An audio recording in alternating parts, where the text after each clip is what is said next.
En la tarde del 8 de diciembre de 2005, un Boeing 737 de Southwest Airlines despegó desde Baltimore con retraso debido a las malas condiciones climáticas en el aeropuerto de destino. Chicago estaba bajo el azote de una intensa tormenta invernal. La nieve había comenzado a caer desde temprano en el día, acumulando más de 8 pulgadas. La visibilidad se redujo a menos de media milla con niebla helada y vientos del este que alcanzaban hasta 11 nudos. A bordo había más de 100 personas esperando terminar un día marcado por retrasos y condiciones meteorológicas extremas. 8 de diciembre de 2005, Aeropuerto Internacional Baltimore-Washington, Estados Unidos. Son pocos minutos pasadas las 5 de la tarde y el vuelo 1248 aguarda autorización para partir hacia Chicago. Este vuelo estaba programado para salir a las 3:50 de la tarde, pero las condiciones del clima en Chicago son desfavorables, por lo que por ahora deben esperar a que mejoren. El vuelo 1248 de Southwest Airlines era parte de un servicio de múltiples escalas. Partió desde el Aeropuerto Internacional Baltimore-Washington con una parada en Chicago Midway, continuando hacia Salt Lake City y finalizando en Las Vegas.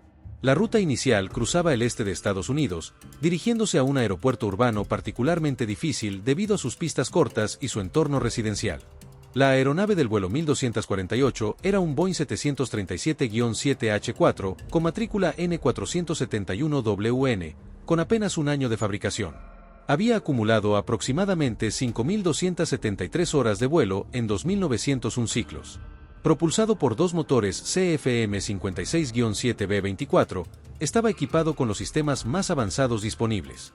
Tenía una capacidad máxima de 137 pasajeros en clase económica única, la configuración habitual de Southwest para este tipo de aeronave. Southwest Airlines, reconocida por su modelo de bajo costo y puntualidad, llevaba más de 30 años operando sin ningún accidente fatal. Con una cultura corporativa enfocada en la autonomía del piloto, la compañía confiaba en que sus tripulaciones tomaran decisiones operativas responsables sin presión para completar vuelos en condiciones inseguras, tal como ocurría con el vuelo de hoy. A los mandos del 737 estaba el capitán Bruce Sutherland, de 59 años, con más de 15.000 horas de vuelo. Había servido como piloto de la Fuerza Aérea durante 26 años antes de incorporarse a Southwest y contaba con más de 4.500 horas en el 737. A su lado estaba el primer oficial Stephen Oliver, de 34 años, con aproximadamente 8.500 horas de vuelo, 2.000 de ellas en el 737. Previamente había sido capitán en Mesaba Airlines. Ambos pilotos estaban bien descansados y en óptimas condiciones físicas. A bordo había 103 personas, 98 pasajeros y 5 tripulantes, 2 pilotos y 3 auxiliares de vuelo. A las 5:58 de la tarde, con más de 2 horas de retraso, el vuelo 1248 inició su carrera de despegue. Despegaron sin contratiempos y pusieron rumbo hacia Chicago. Durante el ascenso y el crucero la cabina estaba tranquila. Ambos pilotos revisaron detalladamente los reportes meteorológicos. La tormenta de nieve sobre Chicago continuaba empeorando. Minutos después recibieron la tercera revisión del plan de vuelo, que modificaba la pista y las condiciones de frenado. El aterrizaje se trasladó de la pista cuarto a la 31C con reportes de frenado que indicaban bueno en el primer tercio y pobre en el segundo. Los vientos venían del 0,90 grados a 11 nudos, lo que significaba que si aterrizaban en la pista 31 se tendrían un componente de viento en cola.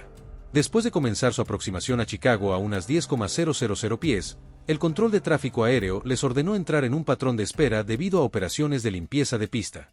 El primer oficial aprovechó el tiempo para ingresar datos en la computadora de rendimiento a bordo. Probó diferentes escenarios. Con frenado aceptable, la distancia de detención dejaría un margen de 600 pies.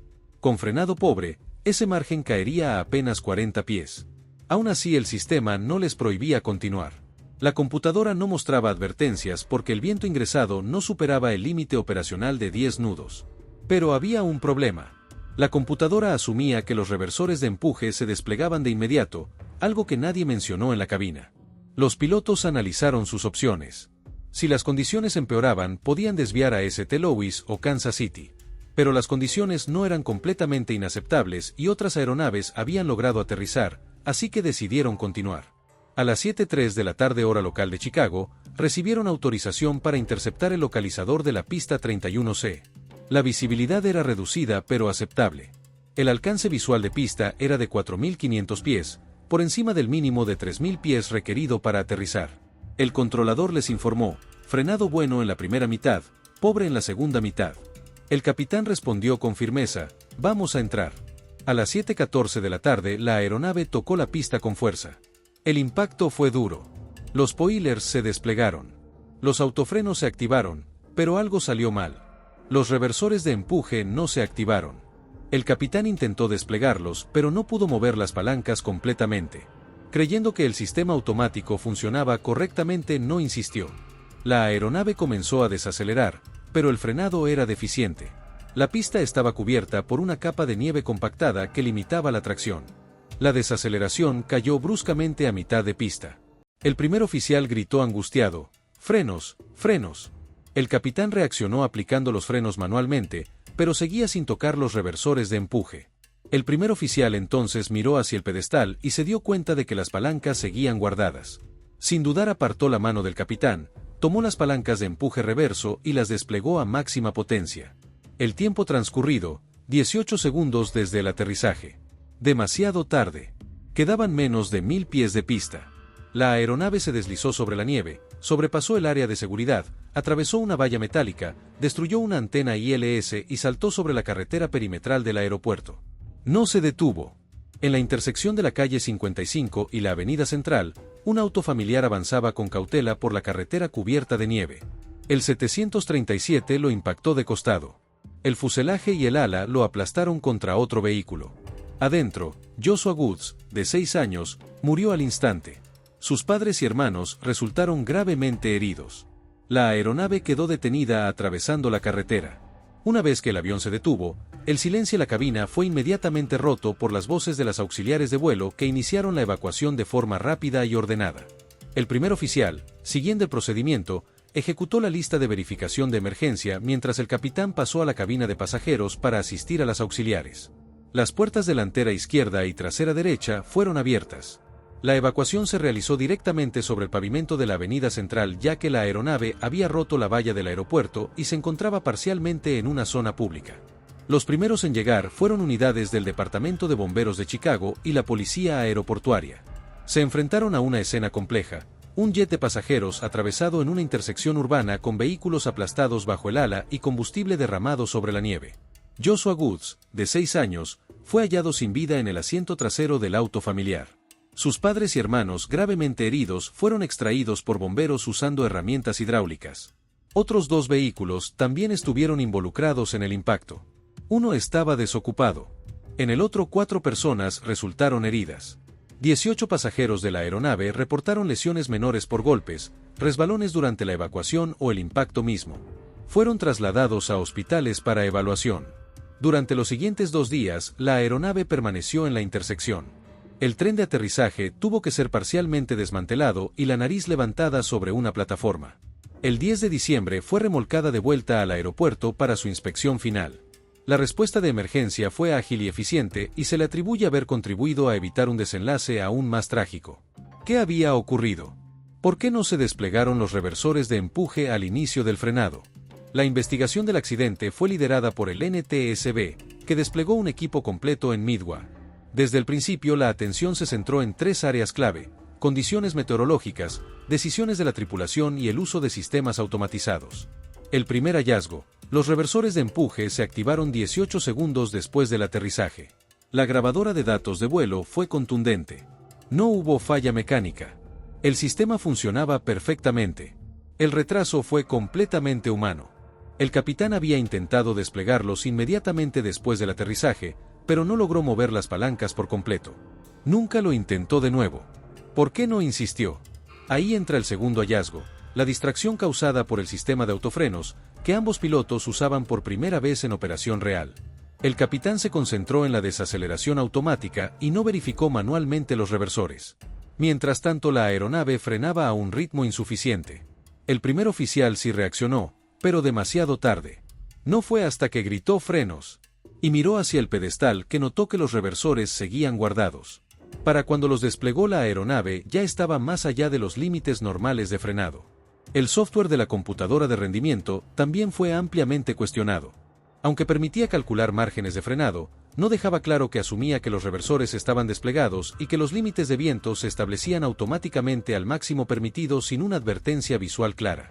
Otro factor clave fue la capacitación insuficiente de los pilotos en condiciones mixtas de frenado. Southwest tenía una política clara. Cuando los reportes de frenado en pista incluían tanto bueno como pobre debía usarse el más restrictivo, pero esa norma no estaba incluida en los manuales ni formaba parte del entrenamiento periódico. Ambos pilotos la desconocían. La decisión de no desviar el vuelo también fue analizada. Aunque tenían combustible suficiente para llegar a Kansas City o St. Louis, los pilotos confiaban en los datos de la computadora. No había presión externa, pero sí impulso operacional. Otras aeronaves habían aterrizado exitosamente poco antes bajo condiciones similares. Finalmente se identificó una deficiencia mayor de infraestructura. La pista 31C de Midway carecía de un sistema EMAS y no contaba con el área de seguridad de pista de 1000 pies recomendada por la FAA. Solo había unos 82 pies más allá del extremo de pista. En simulaciones posteriores, el NTSB determinó que si hubiera existido un EMAS de 230 pies, la aeronave se habría detenido dentro de los límites del aeropuerto. El informe final atribuyó la causa probable a la falla en desplegar los reversores de empuje de manera oportuna, con múltiples factores contribuyentes: capacitación inadecuada, ambigüedades en el software de rendimiento, políticas operacionales poco claras y deficiencias en la infraestructura aeroportuaria. Este fue el primer accidente fatal en la historia de Southwest.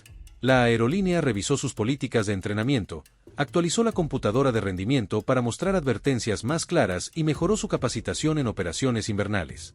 Chicago Midway, a su vez, comenzó a trabajar para instalar sistemas EMAS en los extremos de las pistas, algo que anteriormente había sido descartado por limitaciones de espacio. El accidente tuvo un impacto mediático y regulatorio considerable.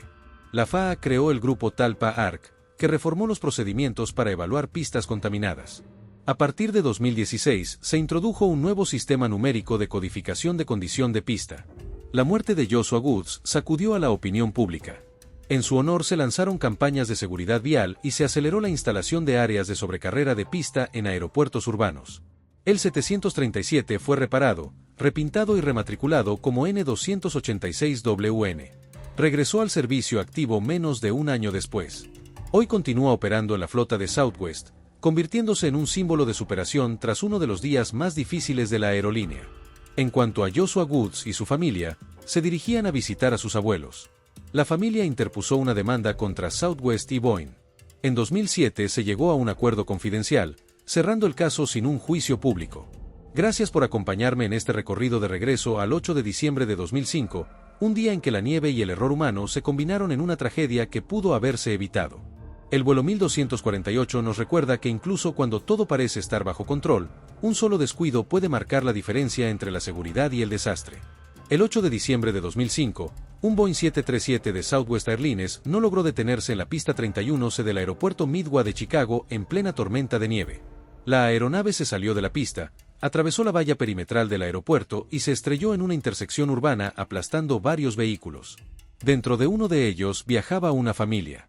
Joshua Woods, un niño de tan solo 6 años, murió al instante. En este video analizamos los datos de vuelo, las condiciones meteorológicas que se deterioraron en minutos, las decisiones de la tripulación, los fallos en los sistemas automatizados y todo lo que el NTSB determinó como causas de esta tragedia que marcó para siempre la historia de Southwest Airlines. ¿Pudo haberse evitado? ¿Qué falló realmente? Todo está en este video.